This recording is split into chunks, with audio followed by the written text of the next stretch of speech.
Živijo, jaz sem Katarina in sem članica male impro šole. Razmišljam pa, da bi postala igralka, kot Klemen Janežič. No, pa poglejmo, če bi mu lahko dal kakšen nasvet. Kaj ponavadi naročite igralci pred ali pa predstavi v kavarni? Dobro vprašanje. Jaz mislim, da ima vsak svojo rutino. Zdaj, večinsko bi mogoče rekel, da prej kakšno kavo, potem pa kakšno hladno, osvežilno pijačo. Ampak jaz, recimo, če za sebe povem, jaz imam zelo rad navado, da prej pojem nekaj malega v smislu kakšne banane, čisto za energijo, ki jo porabiš med predstavo. Zeleni čaj, to imam zelo rad. Tudi malo zaradi grla, pa tako, da se to pripravi. Oblaži mogoče pol, ker seveda uporabljamo glasilke. Zdaj po predstavi pa, če je dobra predstava, si zaslužimo kakšno pivo, ne? Če pa ni, pa hitro domov, ne? Bil si plesalec, zdaj si igralec. Kako in zakaj je prišlo do tega poklica? Sem prej plesal veliko stvari, potem pa za igro sem se v kulturnem domu. V Stični smo delali predstave in mene je to res potegnilo, mi je bilo zelo všeč. In ne vem, nekako sem si zbral ta pogum in sem rekel, grem na spremne izpite, nisem pojma imel, kaj to pomeni, kdo tam sedi, vsi so se tam pogovarjali, kdo je v policiji, kdo ni.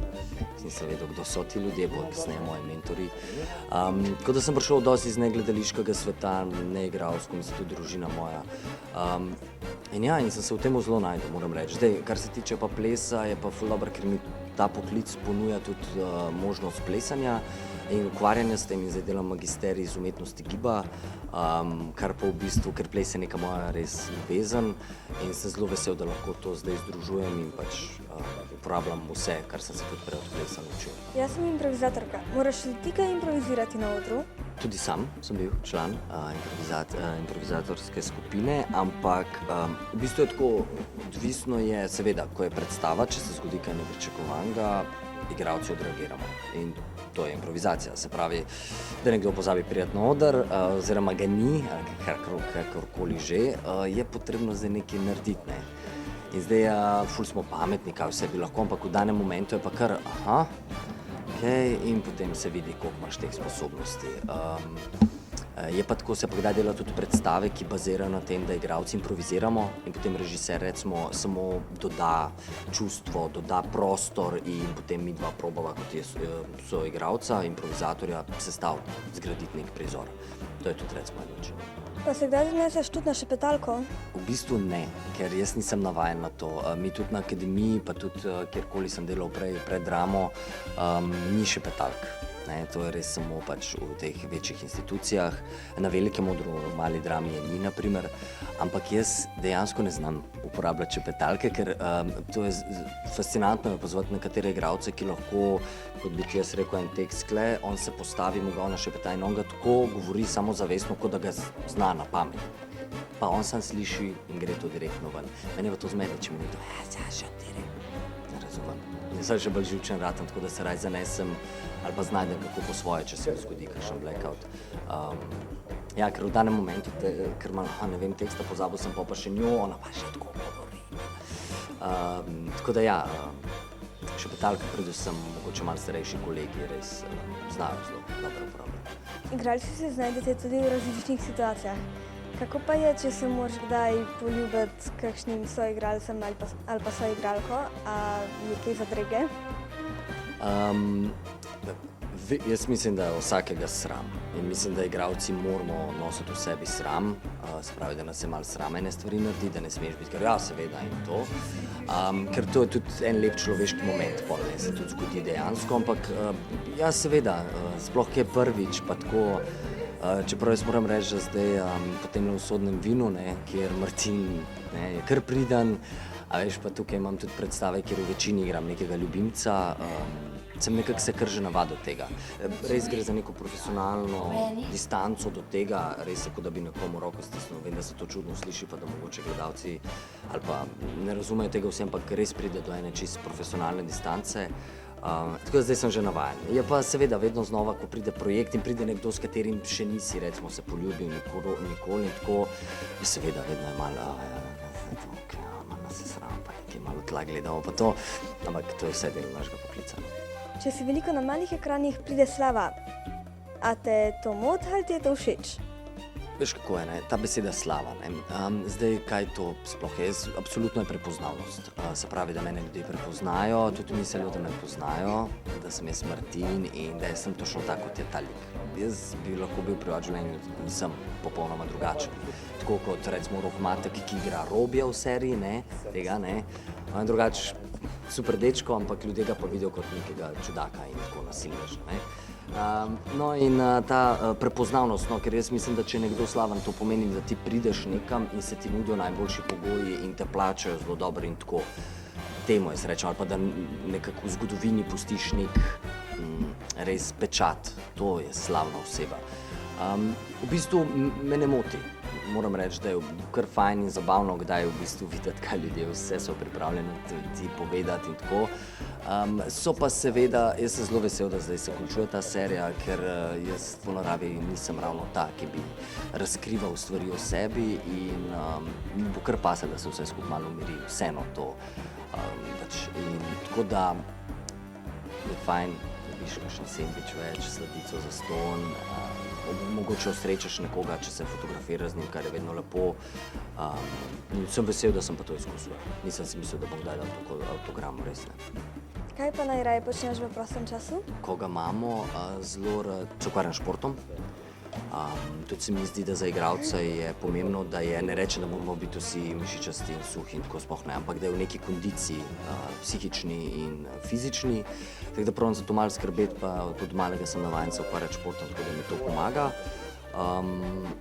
In pa seveda filmi, glasba, druženje s prijatelji, konec koncev imam tudi dva nečaka, nečakinjo in zelo rad preživim čim več časa z njima. Tako da ja, zdaj, ker ne bo več snemanja, bo več tega, tako da komaj čakam na stran. Imaš kaj, kar verjameš, da ti v življenju prinaša srečo? Ja, jaz vedno mislim, da je tako, kakor daš, toliko dobiš. Jaz mislim, da če si oseba, ki je pripravljen svojo energijo deliti z drugimi, predvsem pa biti odprt do drugih, sprejemati drugačnost in tako naprej, se mi zdi, da gre kle za nekaj, kar se ti vrne. Absolutno pa mislim, da je moj talisman moja draga, moja zaročenka. To pa rečem sem zato, ker v našem poklicu zna biti zelo naporno. Ful je dela, urniki so raztrgani čez cel dan, zelo malo se vidiš lahko z ljudmi, tako kar stresno zna biti kdaj in sem zelo vesel, da imam v bistvu ob sebi partnerico, zdaj rečem zelo tako strokovno, ampak res mislim tudi v tem, da ti zna pomagati, da te razume in v bistvu jaz mislim, da je ona kar največja sreča. Kako pa je bilo na sprejemcih na akademijo? Jaz, ko sem bil na sprejemcih, so bili še malo drugačni postopki, se mi zdi. V smislu, takrat smo imeli, mislim, da en dan je bil ta prvi krog, kjer prideš pripravljen s 3 monologi, 2 pesmi, ne na proza, to znaš na pamet in potem te oni vprašajo nekaj od tega ali pa nič od tega ali pa vse, ne veš, ali pa ti rečejo, znaš kakšen vic, bi nekaj zapel. Mislim, zdaj pa pleš na to, kaj boš. Oni, veš, da malo vidijo, kako ti sploh kaj, zelo hitro morajo preceniti, ali si za v drugi krog ali ne. Potem mi gre pa v drugi krog, nas je šlo takrat malo čez 20. In potem imaš pa tako, te pa preverijo, se pravi, čisto slovnično, potem gibalno, pevsko in pa igra. Se pravi, dobiš tam enega partnerja, ki ga prvič vidiš, dobite oba nek tekst, vama določijo en prizor, imaš 1 uro časa nekje v Ljubljani od zunaj to zvadiš, prideš nazaj in pokažeš, kaj si pripravil. To je to in potem smo izvedeli pa kasnejše rezultate. Sprejemci so bili meni, imam zelo lep spomin, seveda, ker sem bil sprejet, zdaj, če ne bi bil, verjetno ne bi bilo tako fajn. Ne, ampak ja, je nek poseben stres, veš, tudi taka številka je, tak procent ljudi izberejo, da v bistvu imaš zelo malo možnosti, ampak jaz sem zelo vesel, da mi je to uspelo, tudi v prvo, ker ne vem, če ne bi to počel, kaj bi no. Kakšna pa je razlika med igro na odru in pred kamero?